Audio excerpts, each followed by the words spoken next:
Can you imagine if armed soldiers storm a mosque here, the central mosque in Regent's Park in London? What happens?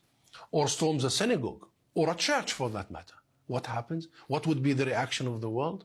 If armed Muslim soldiers storm a synagogue or a church, you would have seen international roar against such actions, because religious places are really, there is such a basic universal principle about the sanctuary, the respect, the bow for people's belief, let alone when it is such a sensitive place at a sensitive time. So the question is, why Israel is doing this?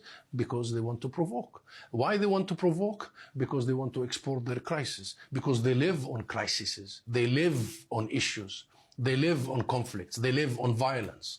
And why are they being able to do so over such a long course of time? Because they receive no consequences. The moment we start attaching consequences to people like Ben-Gvir, Smotrich, Netanyahu, and all the army officers who pull the trigger with impunity, the moment we stop putting Israel above the law, the moment we stop really enforcing our international rules equally, I mean, it's a farce. It's a farce. When the people like you watching what the UK and the US and the rest of the West are doing vis-a-vis Russia and Ukraine, and then when it comes to Israel, the West insists to put Israel above every single provision of law, even when Israel turns against their own people in Israel still.